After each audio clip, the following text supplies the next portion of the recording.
Bonsoir à toutes et à tous. Nous allons voir un petit peu ce qui se passe dans l'actualité. J'espère que vous allez tous bien pour le moment et que l'actualité ne vous pèse pas trop. Nous allons faire donc un tour en médiumnité pure sur la situation dans le monde et en France pour voir un petit peu où on va après le mois d'avril qui est un mois incendiaire puisqu'on sait que le mois d'avril est le représentant du signe du bélier qui est un signe de feu. Donc là, on est au mois de mai, mais on est encore dans cette énergie de violence, qui est le mois de mai qui est le représentant du signe du taureau, mais là, on est encore dans la violence. Donc la première question que je vais traiter, c'est voir un petit peu le conflit un petit peu israélo-palestinien, ce que ça va donner, parce qu'on voit beaucoup de tensions actuellement dans ces pays-là, qui peuvent avoir des répercussions un peu partout dans le monde, parce que vu qu'il y a une énergie assez négative qui se dégage si on peut appeler ça une petite guerre, c'est assez négatif. Alors,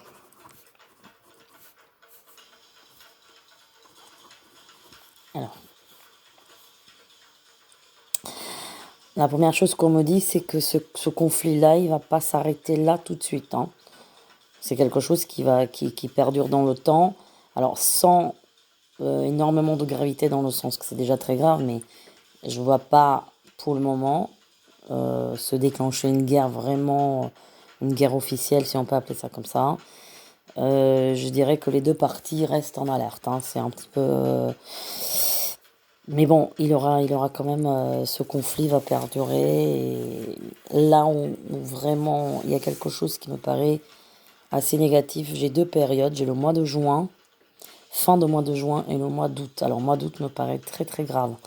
Il y aura des décisions à prendre sur ces 2 mois par rapport à ce conflit-là. Et alors, si ça n'a pas été résolu d'ici le mois d'août, ça risque vraiment d'être très chaud, comme on dit. Et ça peut dégénérer en un conflit, disons, territorial, un petit peu régional. Alors, je vois pas encore une guerre mondiale ou quoi que ce soit. Mais il y a certains pays qui pourront se rajouter dans ce conflit, comme la Turquie, etc. Donc là, le climat ne me paraît pas très très bon de ce côté-là. Et à partir de mois d'août, encore une fois, si les choses ne sont pas résolues d'ici là, ce que je ne pense pas, là, ça me paraît beaucoup plus grave et beaucoup plus sérieux. Mois d'août me paraît, fin de mois d'août, comme un mois assez dangereux. En plus, on sera dans le lion, encore une fois, dans le feu. Euh, vous voyez que tout est représenté finalement dans l'air par rapport aux signes astrologiques. En fait, toutes les énergies, en fait, dans les conflits dans le monde, sont beaucoup gouvernées évidemment par les astres et tout simplement par les énergies qui dégagent les signes et les planètes qui s'y trouvent à ce moment-là. Donc au mois d'août, on sera encore dans le feu, on sera encore dans le lion, qui est un guerrier, on le sait, et on sera encore dans cet esprit de riposte, hein. Donc pour moi, là, je pense pas que ça va s'arrêter en fait. Voilà. Alors, passons un petit peu voir ce qui va se passer en France prochainement.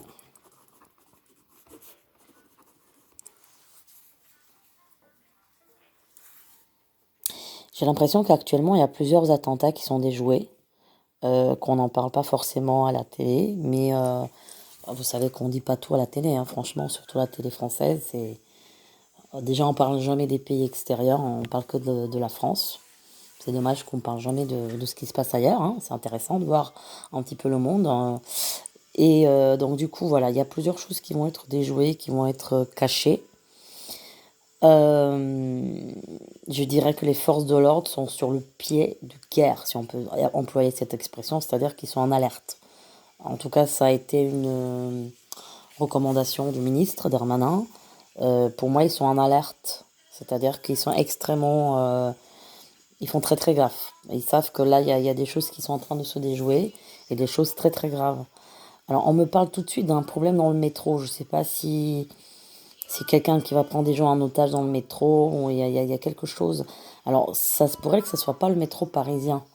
Ça peut être à Lyon, voilà. Je sais pas c'est où. Moi, je vois un tunnel sombre. Je peux pas vous dire c'est où exactement, mais ça m'étonnerait que ce soit sur Paris, hein. Pour moi, c'est une autre ville, hein. Alors, bon, Lyon, il y a un métro. Marseille, ça m'étonnerait que ça soit à Marseille, je ne pense pas. Je sais pas. Mais voilà, il aura quelque chose comme ça. C'est un homme, soit il va être armé ou il va prendre en otage des gens. Bon. Alors, qu'est-ce qui va se passer autrement? Là, la transition mai-juin, elle est pas bonne du tout là en France. Il y a un climat qui est aussi très tordu. Il aura beaucoup de violence. Aussi dans la politique, je dirais. Il y aura beaucoup de désaccords, beaucoup de déchirures dans les partis. Il y a beaucoup de choses qui vont se disloquer. On dirait qu'il y a pour moi, il y a des micro-partis qui vont être, comment dire, formés dans les partis même. Par exemple, je sais pas de quel parti, le PS par exemple, eh ben, il va se disloquer. En fait, il y aura plusieurs branches qui vont se créer. Et pour moi, tous ces partis, finalement, à un moment donné, d'ici quelques années, n'existeront plus. C'est-à-dire qu'il y aura des différentes branches qui vont être créées au sein de ces partis. Ça veut dire que plusieurs des leaders de ces partis, certains vont former un mouvement, d'autres ils vont former un autre mouvement. Donc il n'y aura plus l'unité, par exemple, ni le LR, les Républicains, j'ai du mal à dire ce parti, hein, pour moi c'est l'UMP, ni le PS, ni voilà. Donc il y aura des fragments de groupes de gens qui vont créer leur propre micro-parti. Alors, voyons voir un petit peu parti par parti. Et le Rassemblement national, oui, c'est ça. Ça aussi, j'ai du mal avec ça. Bon. Alors, le PS, il est en grande difficulté. Alors là, au niveau score, résultat d'élection, vraiment terrible, hein. Je sais pas même s'ils vont pas gagner quelques pourcents, mais vraiment zéro, quoi. C'est-à-dire, pour moi, ils sont perdants. Le LR, un petit peu mieux quand même que, ouais. Ah oui, il avait les écolos. Comment ils s'appellent, les écolos, déjà, je sais plus. Euh, Écologie. Ah, les Verts, oui, c'est ça, les Verts. C'est quoi que c'est Écologie Europe Les Verts, c'est ça, hein? Et Europe Les Verts. Alors, eux, par contre, Écologie Europe Les Verts, ils vont quand même. Ouais, ils sont en train de progresser, hein. Réellement, ils sont en train de progresser. Le LR, c'est-à-dire les républicains, ils se battent, hein. Ça va être dur, mais ils s'accrochent. Là aussi, il y aura des divisions. Il y a deux personnes, pour moi, il y a deux leaders, il y a deux hommes qui vont se déchirer au sein de ce parti. Alors, je ne sais pas si c'est Renaud Muselier actuellement, et je ne sais pas, je ne suis pas trop l'actualité de ce côté-là, ça m'intéresse pas trop, vraiment. Mais il y a deux hommes qui va créer un courant d'autres, et puis l'autre, il va continuer. Donc, il y aura une division aussi au sein de ce parti, mais ils feront un meilleur score que le PS aux élections. Et je pense meilleur score que les écologistes, malgré que les écologistes, ils progressent. Alors, il y a le Modem aussi. Alors ça, je sais plus trop ce qui se passe avec le Modem. Alors, le Modem, c'est pas terrible du tout. Ouais. Et le RN, Rassemblement National, c'est ça. Beaucoup du mal avec ça aussi, avec ce nom, hein. J'ai beaucoup du mal. Hum, alors le RN, ce que je vois, c'est que alors, il va y avoir des régions qui vont les gagner vraiment, d'une manière très forte. Alors, je me demande si c'est pas la Bretagne. Il y a quelque chose en Bretagne, ils gagnent. La Bretagne, alors est-ce que c'est toute la Bretagne? Je sais pas, mais on me parle d'une bonne région, hein. Ils gagnent. Après, il y a le sud. Bon, je sais que Toulon, je sais que c'était leur fief à l'époque, je sais pas actuellement, mais je pense que là-bas, ils gagnent aussi. Le Toulon. Et puis après, aussi, on me donne un lieu comme le sud-ouest. Alors, je sais pas trop, est-ce que c'est côté Arcachon, Biarritz, là-bas. Je pense qu'ils auront 3 ou 4 endroits stratégiques qui vont gagner.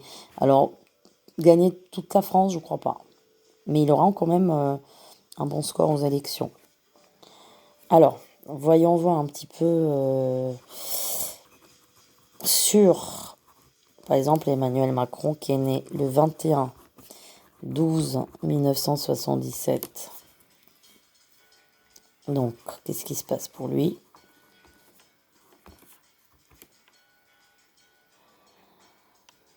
Alors lui, il est chiffre de vie 3 et il est né en 77, qui est l'année du serpent.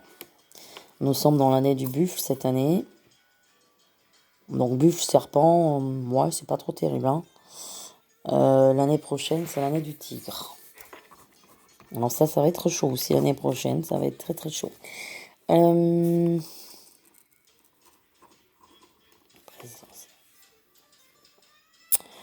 Je sais pas. Là, j'ai l'impression que c'est une transition pour lui. C'est une transition.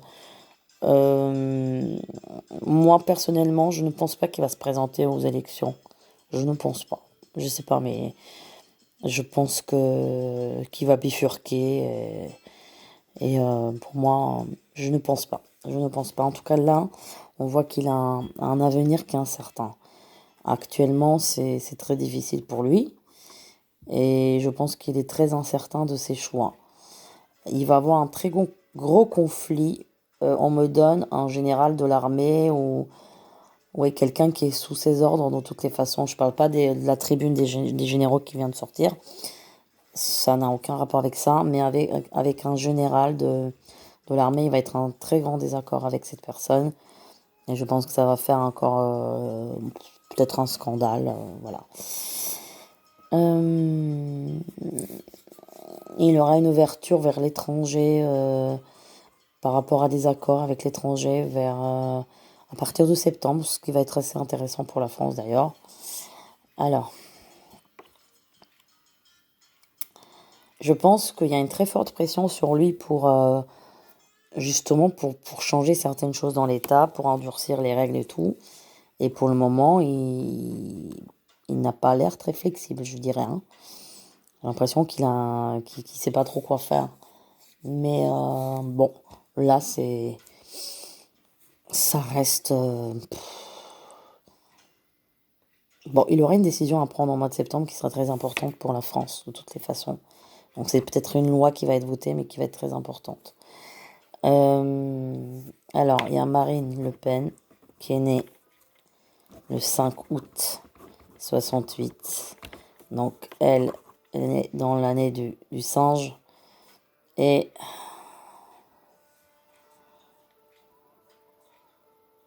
les chiffres de vie 1.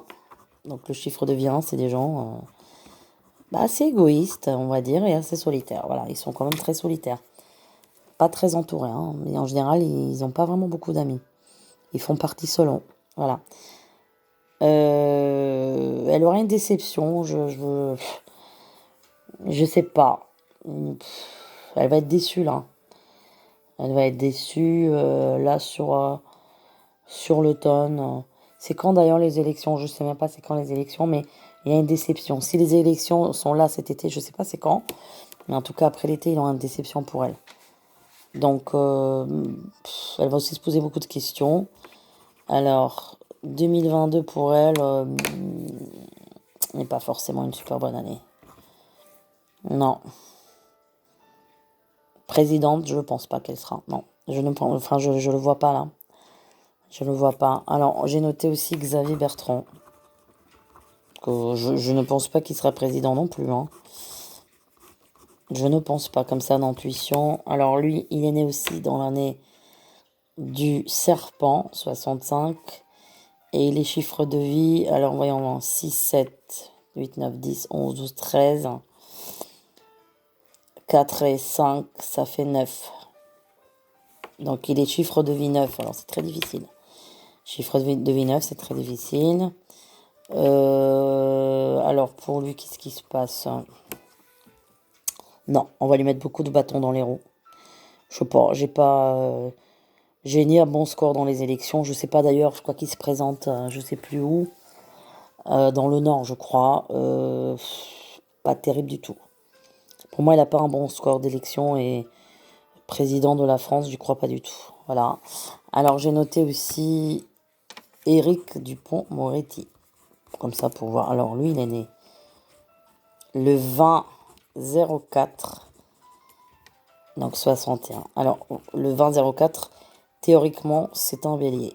Théoriquement, je dis, parce que parfois, dans certaines années, le taureau peut rentrer aussi le 20. Donc là, je pense qu'il est bélier.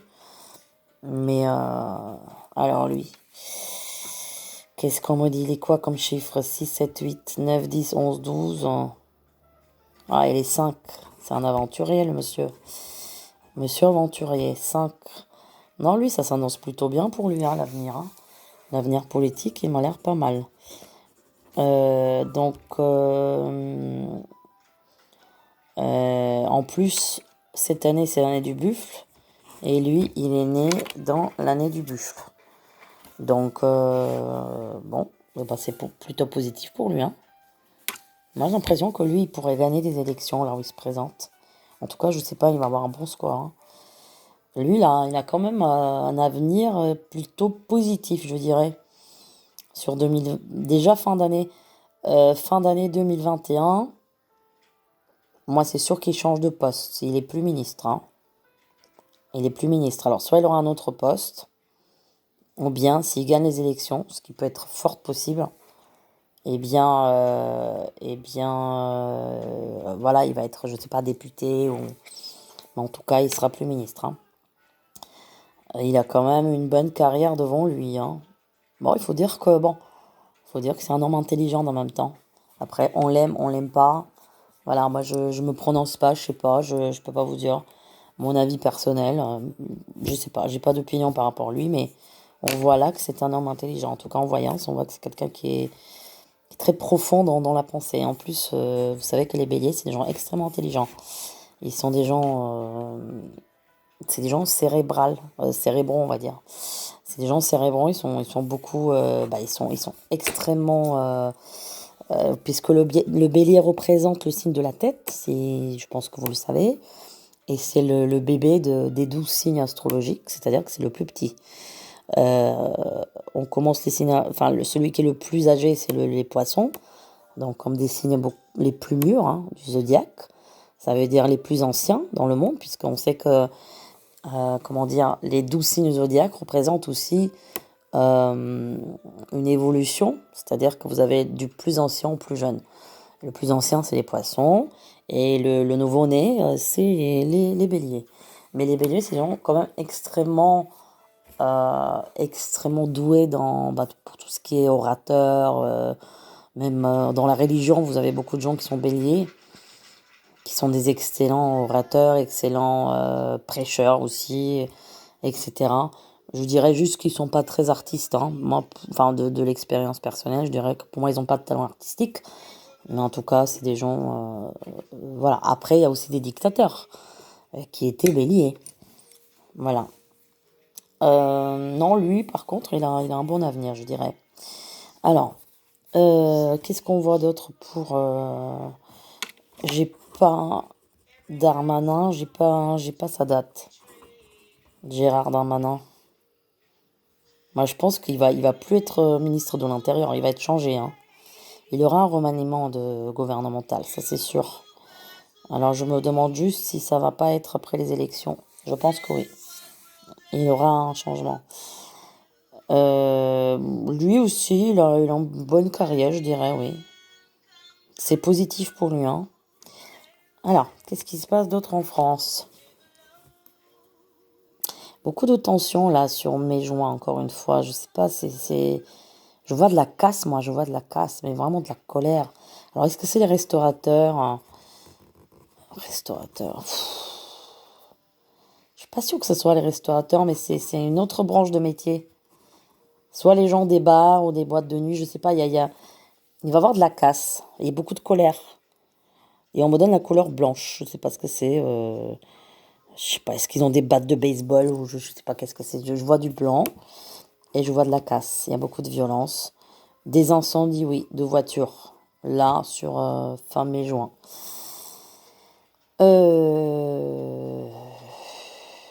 Ouais, vous voyez, parallèlement, je vois toujours le conflit israélo-palestinien perdurer, puisque là, je regarde sur l'été, et parallèlement à ça, voilà, on voit un pays qui est en train de brûler, hein, qui est en train de tension complète. Hein. Euh, Il y a quelque chose d'assez grave qui va arriver en France sur l'été encore une fois, peut-être juillet-août. Je sais pas ce que c'est. C'est quelque chose qui doit impliquer beaucoup de gens. Je peux pas vous dire ce que c'est. Est-ce que c'est un attentat? Est-ce que c'est euh, la vision que j'ai, c'est un endroit fermé. Il est ni fermé ni ouvert, comme un stade ou comme un truc comme ça. Ou oui, un stade ou un euh, parc d'attractions, ça peut être ça aussi, mais pas. Ouais, c'est un endroit qui est à la fois fermé, à la fois ouvert. C'est-à-dire qu'on voit quelque chose de rond, comme par exemple, vous voyez, dans un cirque, quand vous rentrez, bah, c'est rond. Il y a des chaises, voilà, j'ai ça. J'ai cette sensation. En même temps, le ciel peut être découvert. Donc, soit c'est dans un parc d'attractions, il y a un truc, je sais pas, je vous dis n'importe quoi. Ça peut être, non, un cirque, je sais pas si c'est un cirque ou, enfin, il y a quelque chose comme ça. Il y a pas mal de choses qui vont changer à partir de septembre par rapport. Là, on me parle du transport en commun. Alors, oui, il n'y a aucun rapport.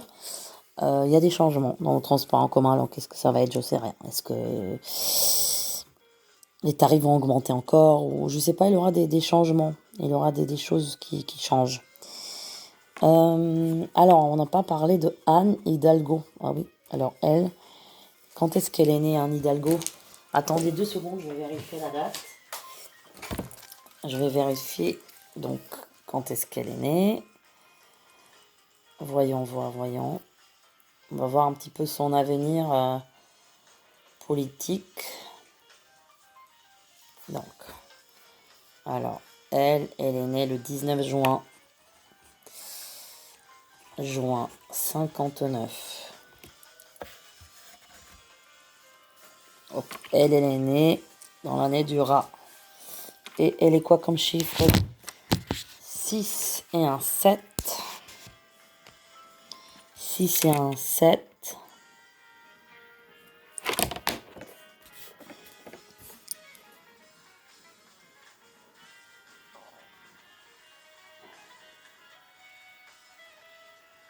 Alors, attendez voir. Ça fait 12, 13. Donc, elle est 4. Chiffre de vie 4. Bon, c'est un bon chiffre.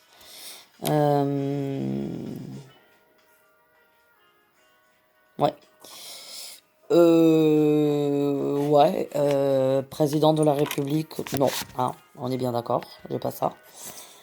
Euh, elle stagne. Elle stagne. J'ai pas d'évolution vraiment positive. Ça stagne. Il y a beaucoup de, il y a beaucoup de choses qui vont pas là dans la mairie de Paris. Il y a beaucoup de problématiques, surtout de subventions, de choses qui vont pas. Même j'ai l'impression qu'il y a des choses qu'il n'est pas au courant. Il y a des, disons qu'il y a des magouilles qui se font un petit peu au sein de la mairie, des choses qu'elle n'est pas au courant d'ailleurs, hein. Des en dessous de table, mais bon, des choses, des contrats assez importants. Bon. Voilà. Alors,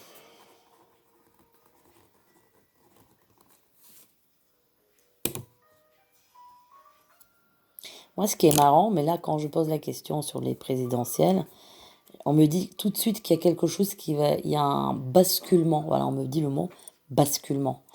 Alors, comme là, j'ai pas forcément le candidat je sais pas, j'ai pas, ça me parle pas de tous ces gens que je vous ai donnés, ça me parle pas, hein, évidemment, au niveau président. C'est-à-dire, j'ai pas le président là dans ce que je vois. Mais on me parle je crois que c'est en mai 2022, de basculement de situation.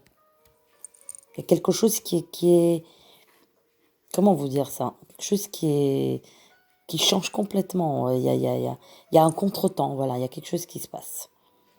Alors, soit ils doivent être avancés, les élections, ou je sais pas, il y a un côté précipité, je dirais. Euh, c'est très étrange, ouais.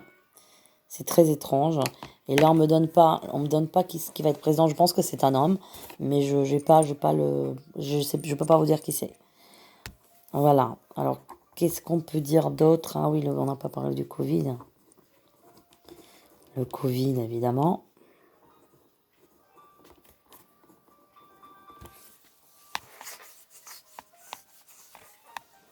Alors, rappelez-vous que dans une des vidéos de 2017, je vous ai parlé de l'Inde, d'ailleurs, et de la peste qui fait son retour et des maladies qui vont venir de l'Asie. Donc voilà, déjà en 2017, je vous avais parlé de ça. Vous pouvez retrouver la vidéo. Euh, bon, le Covid, je dirais que là, il va sur sa fin. Mais il aura d'autres variants, évidemment. Il y aura toujours des petits variants qui vont apparaître et qui vont frapper des pays qui n'ont pas été touchés pour le moment. Donc là, ça va basculer vers les pays. Je sais pas, on parle du Liban, là, bizarrement. On parle du Liban, ouais. Du Liban. Bon, l'Inde, ça va être une cata, parce que là-bas, il aura un autre variant aussi. Là, on vous parle du variant indien, mais il aura un autre variant. Il y a quelque chose d'autre aussi. Alors, est-ce qu'il aura retour à la vie normale, donc en France, par rapport au Covid? Oui, cet automne, il y aura quand même des améliorations. Oui, cet automne. Oui. Je pense qu'on va enlever les masques dehors, quelque chose comme ça. Il y aura déjà des allègements. Mais bizarrement, l'année prochaine, on me parle encore d'un truc bizarre, hein. On me parle encore de quelque chose qui... Je sais pas pourquoi on me parle au mois de mars encore de quelque chose, encore de travail à la maison, de télétravail, de restrictions. C'est très curieux, hein, c'est très curieux. Alors, je vais changer de page. Je vais noter ici parce que j'ai plus de place. Alors, qu'est-ce qui va se passer l'année prochaine? Pourquoi j'ai ça?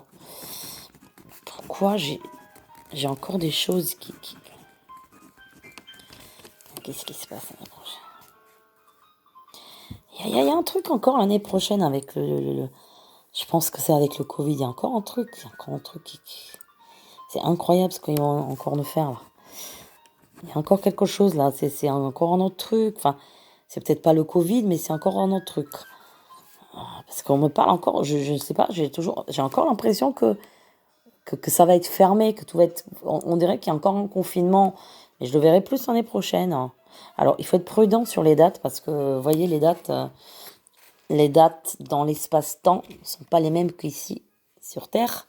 Donc, en général, il faut être prudent. Alors, en général, je suis bonne dans les dates, mais pas toujours, hein. On va dire que parfois, ça arrive plus vite et parfois, c'est plus tard. Donc, du coup, ben, tout dépend. En fait, tout est un puzzle. Tout est un enchaînement de morceaux de puzzle. Donc, parfois, ça peut retarder. Mais je sais pas, il y a quelque chose encore qui me perturbe là. Dans l'année prochaine, février-mars. Je sais pas, j'ai encore un truc confinement, fermeture, télétravail, maison, tout fermé. Franchement, là, je comprends pas ce que c'est. Et par contre, l'année prochaine, il y a vraiment un très gros risque d'attentat en France. Ouais. Si je regarde l'année prochaine, c'est très chaud. Il y a vraiment, vraiment, vraiment un risque très, très, très gros. Pareil, en début d'année. Mais vraiment, je pense que tout le monde va être en alerte. C'est plan Vigipirate et compagnie, hein. Ça va être très, très dur. Et l'année prochaine, ça va être encore quelque chose, hein. Ça va être quelque chose. Je me demande, pour moi, ça va être plus violent que cette année. C'est obligé. Parce que vous êtes dans l'année du tigre. C'est encore plus violent. Le tigre, il est sans pitié, hein. Donc, c'est un animal sauvage. Donc, on va être dans la... On va passer une étape supérieure dans la violence. Je suis désolée de dire ça. Mais là, on me parle aussi du grand banditisme. Là, on parle de, comment dire, de petit banditisme, de banlieue et tout. Là, on me parle de grand banditisme. Donc, je sais pas, on me parle de traque, on me parle de choses comme ça. Mais c'est à une échelle beaucoup plus élevée que celle-là. On dirait qu'il y a des courses-poursuites avec la police, on va, va- on va dans des degrés supérieurs. Voilà, alors je crois que quelqu'un m'a posé la question sur un réchauffement climatique. Alors, on sait qu'on y est déjà, hein, dans le réchauffement climatique. Alors, qu'est-ce qu'on peut dire? Réchauffement climatique. On y est, hein, on y est, on y est.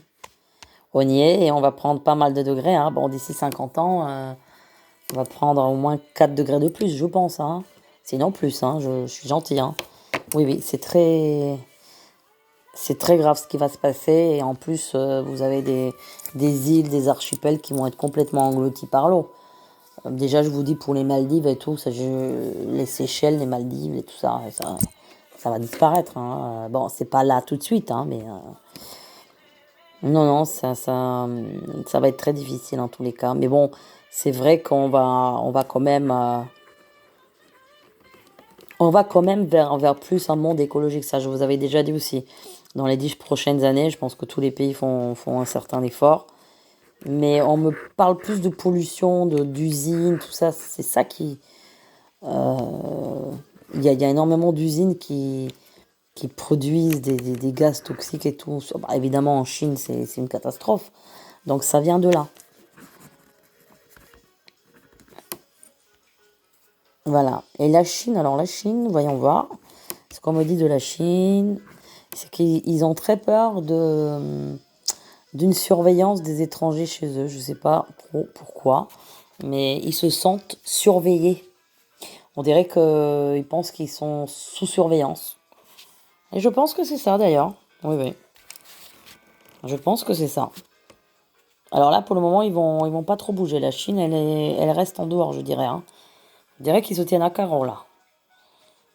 Ouais. Là, ils se manifestent pas trop. Ils vont pas ni se manifester trop dans la vie politique, ni se manifester trop dans l'invention de nouvelles technologies. Là, ils vont faire un petit peu profil bas. Parce qu'ils savent qu'ils sont surveillés. Et vous savez qu'il a eu, en Amérique, il a eu, comment dire, avec les Huawei, les téléphones et tout, les Américains les soupçonnaient de surveillance et d'espionnage. Donc pour moi, ils sont surveillés. En Chine, ils sont surveillés par des agents qui sont envoyés là-bas de tous les pays qui un petit peu observent leur comportement. Voilà. Voilà, bah écoutez, je pense qu'on a fait le tour. Voilà, bah je vous dis à très bientôt et bonne nuit à vous.